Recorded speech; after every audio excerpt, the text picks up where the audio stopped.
Pull out your hose and grab your can. We're about to integrate another Pest Geek podcast. Hi, everybody. Frank Hernandez here, and welcome to the Pest Geek podcast, bringing you the latest information on pests, products, and politics from today's leading industry sources to help you start, manage, and grow your pest control business. Hey, welcome back. Welcome back to the Pest Geek podcast. I am your host, Frank Hernandez. Hey, we're going to be discussing organic lawn care in a wave of cosmetic pesticide bans across Canada and the U.S. And before that, I want to remind our audience, hey, don't forget to go to the pestgeekpodcast.com. Check us out there. And if you can and you enjoy this ad-free Pest Geek podcast, and we've been doing it now for 5 years, over 285 podcasts with no ads. And we've been totally sustaining this ourselves. But hey, if you want to help and you want to keep this content on the air the way we're doing it, go to the Pest Geek podcast, hit the donate button, and any amount that you feel that you want to donate. We're using Patreon. You can find us on patreon.com. /Pest Geek Podcast. If you want to go directly there, we greatly appreciate anything you can do as we're doing more things. And we're trying to bring in quality people on this podcast as Stephen Van Tassel. But as you know, hey, some people do need to get paid for their work because their work is valuable. My work is valuable. However, I don't have a need to, based on my business, to have this podcast support me. My business supports me, just like your business supports you. But if we're wanting to bring people on, we're wanting to bring the best content that we can. We're looking at starting to pay people for being here on the air with us, especially if they're making a serious commitment to be on the podcast. And we want to be able to bring you the finest free service, but we don't feel like we want to be charging everybody to listen for a download. So that's not what we're doing. So I just want for you guys to know, also we'll be putting out some quality products as the Pest Geek Academy. We're going to be doing that, but I'm trying to make sure that we keep it ad-free. We don't feel like promoting any chemical product in the industry one over the other. I don't want to go through that entire process because obviously we can't, and then that's just a logistical nightmare for us. So not interested in that aspect of it, but just thought I'd let you know this is what we're doing. A lot of you, who have not listened to us ever from the 285 podcasts that we've done, I think we're going to hit 290 pretty soon. Have never ever, sold a product except once on the air, and that was it. So, support us, and also check out Pest Geek Podcast on Facebook, the listeners group. Become a member of the listeners group. We're going to be putting some stuff in there that it's only going to be exclusive for that listeners group also, and that's also free. Just become a member. So that's all. So now I want to talk to you about organic lawn care in the wave of cosmetic pesticide bans across Canada and the U.S.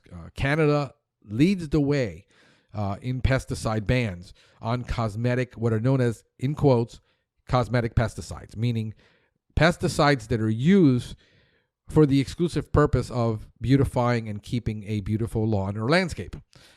It's no different than doing what they do in golf courses and keeping those golf courses green so that people want to play on them. But there are major bans, and they've led the way since 2009, and they're coming up to their anniversary on 2000. Right now, they're already, I think, on their 10th anniversary of that, 11th actually. And I've been asked to do a podcast on how to help them with organic lawn care and what we can do in organic lawn care. And right now, there is more than ever. However, it's still very little that can be done.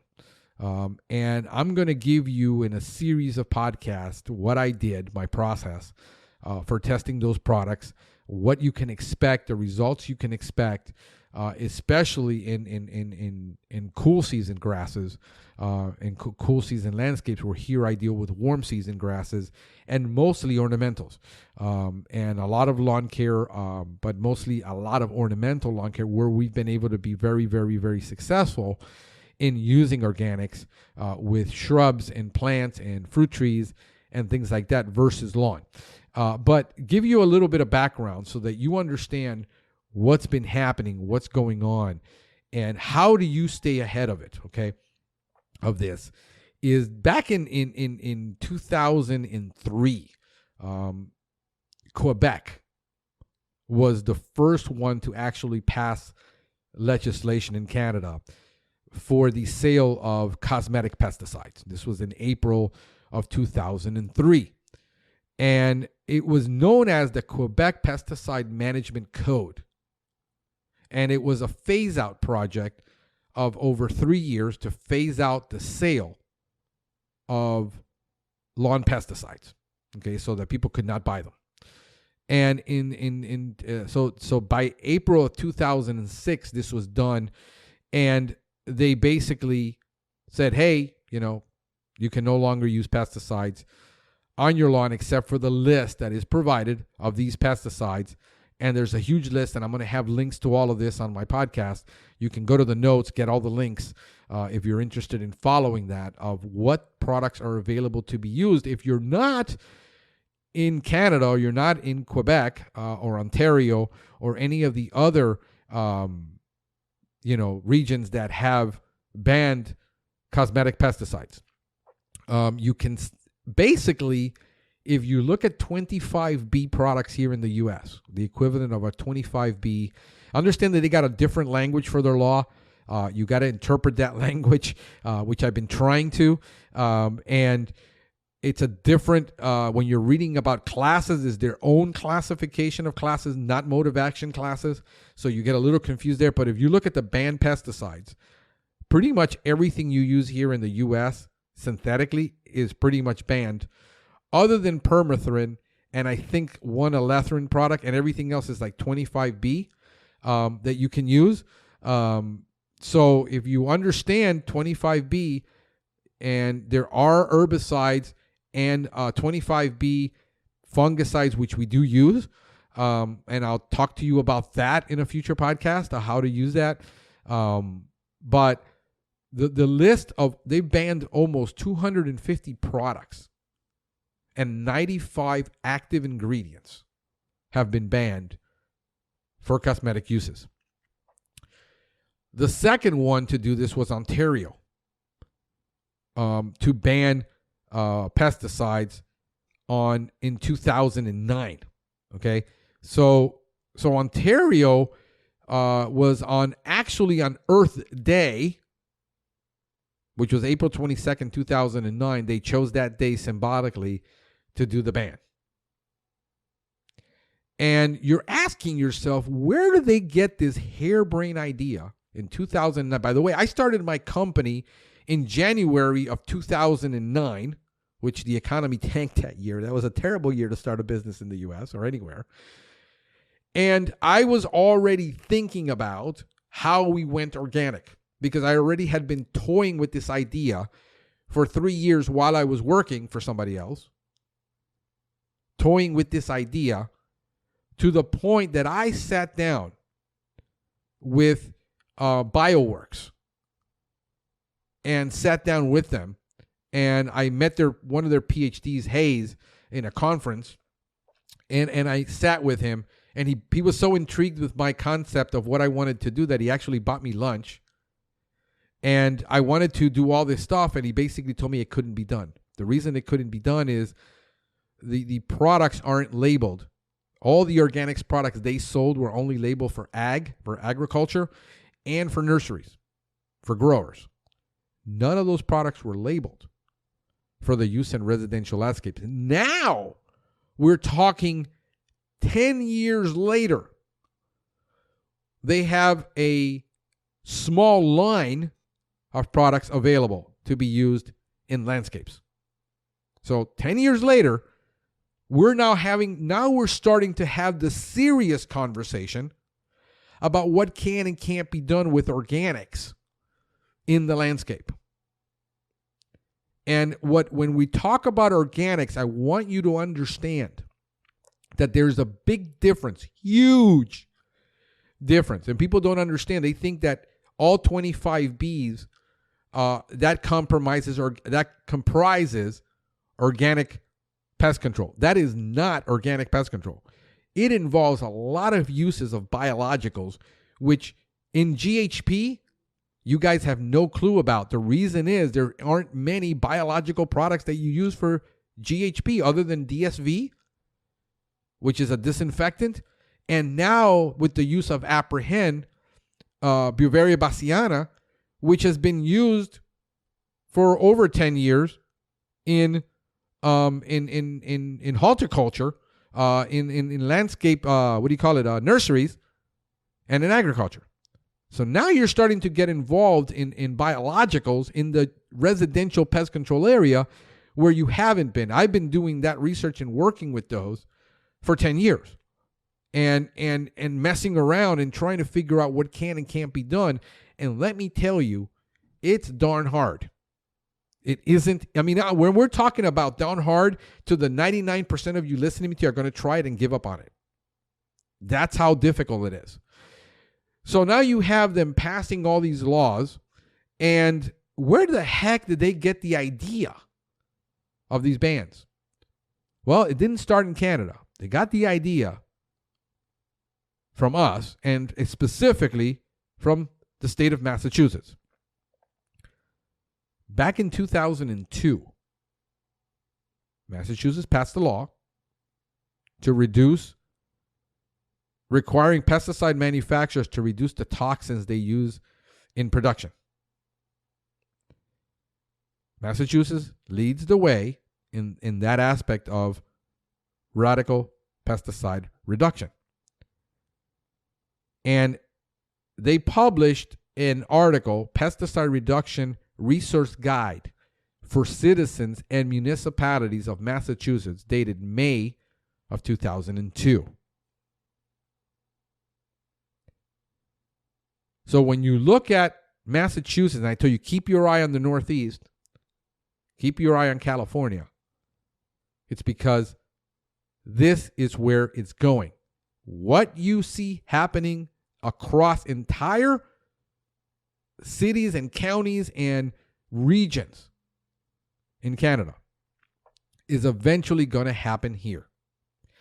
And what I'm telling you is that if you don't start preparing now for the next 2 to 3 years, doing your own research and development, if you're in organic lawn care, if you're in regular lawn care, and that you need to figure out how you're going to reduce your liability in the next 10 years to go from being a lawn care company to being an outside pest control company that focuses on IPM for lawn care and exterior pest control and mosquito control, and you start becoming very, very familiar and practicing IPM for landscapes, you're going to get to a point where your exposure is going to be great.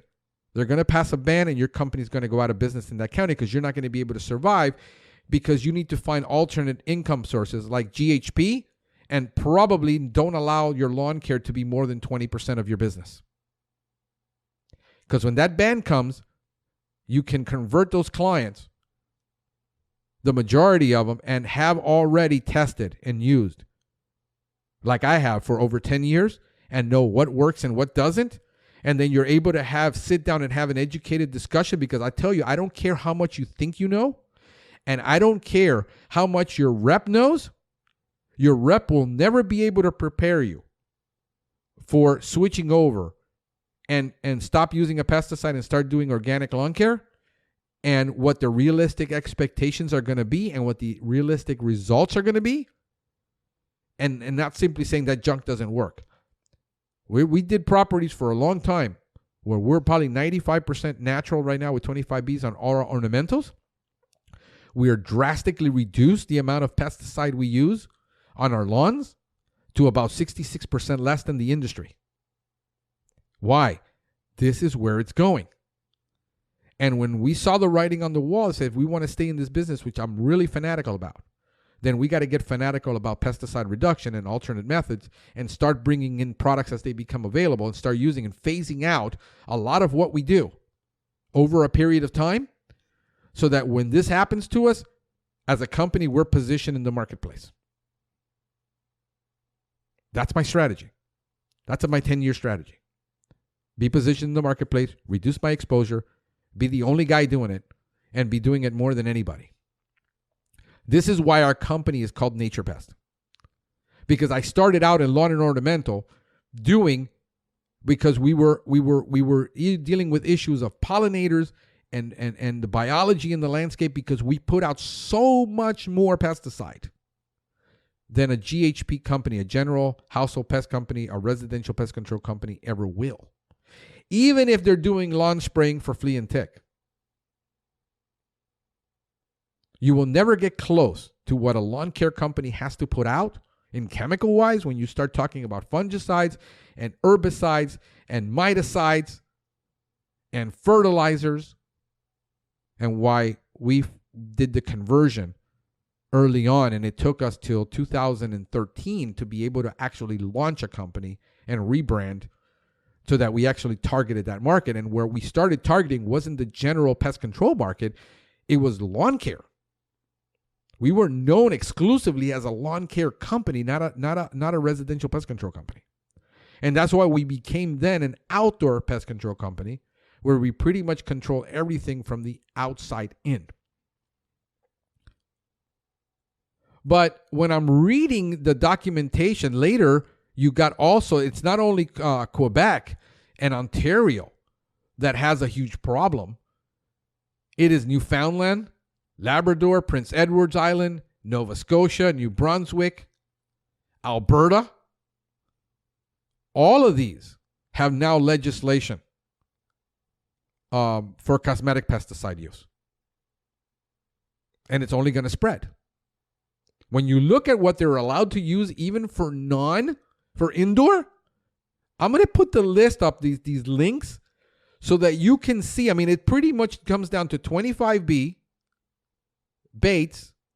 It comes down to a couple of pyrethroids, maybe one or two, and that's it. And there's pretty much nothing, not a whole lot you can use, even in residential pest control.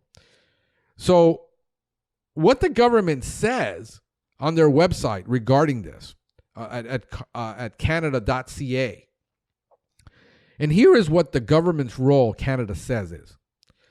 I'm quoting from them, okay? Health Canada work with provincial and territorial governments to create the healthy lawn strategy for urban pesticide risk reduction, with the goal of helping Canadians reduce their reliance on lawn care pesticides.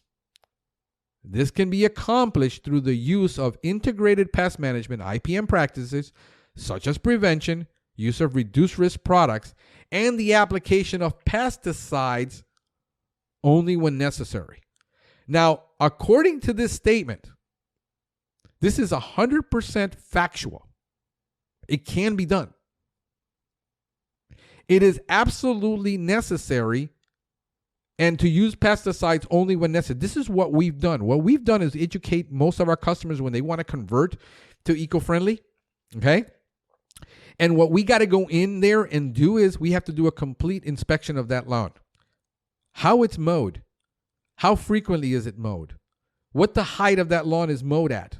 What the irrigation is like. Is the irrigation spot on? And what we have to do is consult the client and says, look, you need to fix this. You need to talk to your landscaper, and he can't come every 2 weeks here in Florida. He needs to come weekly. That's automatically going to double their budget. Okay? Think about this for a minute. We're having this conversation with a client that wants to convert to eco-friendly. What the customer has in their mind is you have a line of organic products that you're going to make a flip switch, and we're going to just basically stop using synthetics and use natural products. And that is the furthest thing from the truth. That's just a blatant lie, but that's what they got in their mind, which our literature doesn't even say that. Our literature talks about IPM for the landscape. We don't talk about using safe products. We don't even talk about, it's just that they're thinking this is what it is, because they don't understand what it takes to actually control diseases and insects and weeds and nutrition and micronutrition and macronutrition. They don't understand any of this. So we have to do a complete consultation with every client and explain to them that if they're going to convert, their irrigation system is not up to par for this. They need to modify it, change it, because it's too much water. We need to reduce the water, control the water. We control the water for the client. We say, look, the reason you got all this, look how dull this blade is. You can't allow your landscaper to have a dull blade. The landscaper must sharpen his blade. And they don't, because they're hiring a commercial landscaper. They need to mow it weekly. If you're doing it yourself, ideally in Florida in the rainy season, you want to mow it twice a week. At 3 inches to 4 inches, and mow it when it gets no longer than a third. It can get a third in 2 days when it rains. You'll double your lawn in a week. In 2 weeks, you got lawn rot. You can't have lawn rot and have a grown lawn that growed from 3 to 4 inches up to 6 to 7 inches and not expect to have lawn rot and not have to use a fungicide. So in order to get rid of the fungicides and eliminate that, you got to have your cultural practice spot on, your irrigation needs to be spot on, your mowing needs to be spot on. And if it isn't spot on, what we can do is we can radically reduce the fungicides and the pesticides, but you're still going to have major problems. And you got to adapt to that. So how much do you want us to radically reduce the pesticide? That's what we really offer you right now, is a radical reduction of pesticide through IPM, and only use certain pesticides when they're needed. So if you're listening to me, no more than 5% of your lawn has weeds at any time if we're on a monthly service. Because we then have to go from a bi-monthly service to a monthly service. Some properties that we have are so difficult that we need to be there every 2 weeks to deal with these properties. They're so picky, and they're so hard because we're dealing with mosquitoes, we're dealing with, diseases on plants, we're dealing with rodents, we're dealing with GHP, we're dealing with lawn, we're dealing with shrub, we're dealing with palms, we're dealing with trees.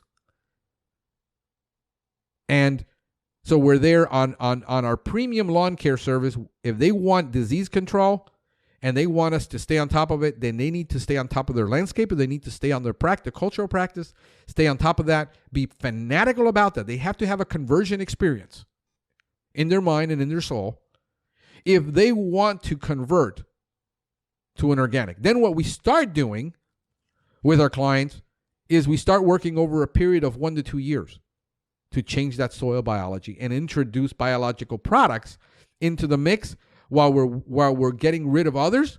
Because if you don't get rid of the fungicides, you can't bring in biological products, because fungicides will kill the natural products. So there's a weaning process, and it takes usually 2 to 3 years. Our properties that have been with us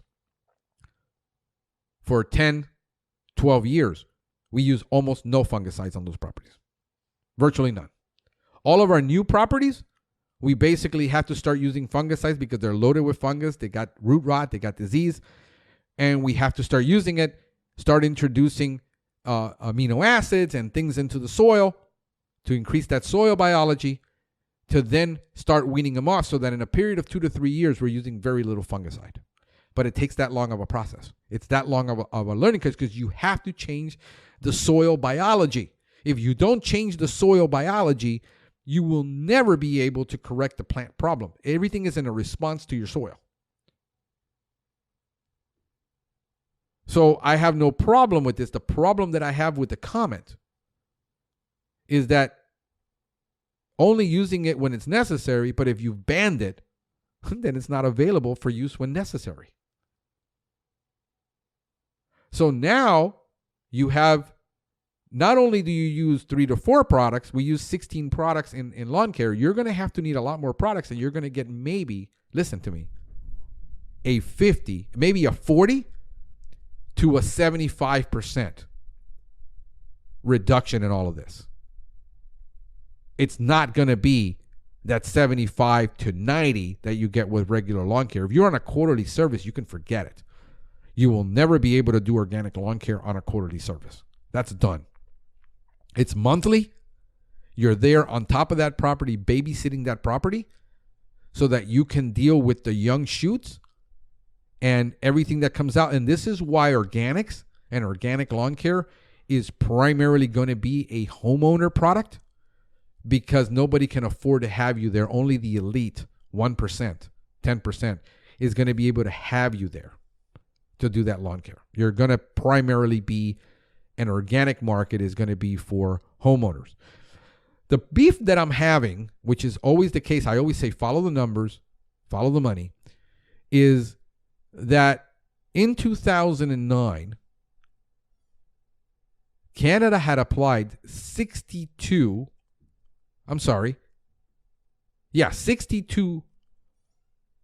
million tons of pesticide in agriculture. To be exact, it's 62,376.4. In 2017, they're at 90,838.7 tons. That's a 32% increase in 8 years. While they're banning pesticides on property, they've added another almost 30,000 tons of pesticide in agriculture. This is the hypocrisy. And understand that the ones who are paying for this problem, forget about the pest control industry. We do such an insignificant part of this. And lawn care really is primarily an American thing, not really big worldwide. You know, Americans are fanatical about their lawns. The one that's going to pay for this and the one that's going to eventually pay for it is all the residents. When they figure out, when they start applying these organic products, hey, this stuff doesn't work. Hey, this burns my lawn. I got now patches all over my lawn because I use this product. You see, this is not, those numbers didn't come from me. This number came from the United Nations, where they track all the pesticides used in the world. So this is where we're going. This is why you see me being fanatical about pesticide reduction, because we can either have a niche business, a unique selling proposition to those that want it now, but those are going to need it, and then be strategically positioned for what's coming, versus complaining about it, versus saying, oh, well, we just got to stand up to this. Listen, you're not going to stand up to it. By the numbers that come out all the time on every survey of how many are involved in this, basically you're going to have the tsunami on top of you before you decide to run out of its way, and it's too late. It's going to overtake you. And this is why I'm talking about it all the time and why I'm bringing it up. And I've been asked how this can happen, but I wanted to give my listeners some context of where this comes from and why I do it and why I'm warning you about it, so that you can start changing your business practices and staying ahead of this wave, and then you can ride the wave or you can be drowned by the wave. Like what happened to many lawn care companies in all these regions, where the only ones that really survived were the large national brands. A lot were just done. One day they had 3 years to adapt. They didn't adapt. They weren't able to adapt. They said, this isn't going to happen to me. Nothing's going to happen. This is all a fad. This is all going to go away. And then turns out that, they lost a lot of their business, and they're now trying to get back into it and figuring out, but everybody's pretty much adjusted that you can't control everything after 10 years. That there's certain things you're not going to have that beautiful lawn unless you're going to be on your hands and knees pulling weeds every week. It's just not going to happen. The products aren't there for you now. And so next week and in the following weeks, we're going to start getting into how to start that process of going organic with lawn care, going organic with your residential services. And what you really don't want to be is organic because the most organic, listen to me carefully, the most organic service you can ever perform is the one that you prevent. You know, an ounce of prevention is worth a pound of pesticide. That's the way you have to look at it. You have to be able to say, how do we prevent this? How do we educate customers? So the best customer of mine is the one that wants to convert, and then I can do this consultation over the phone and see if they're ready wholeheartedly to make this change. And right now it's people who want it and want to make the change. They don't realize how hard it's going to be, and they're not willing to change their ways.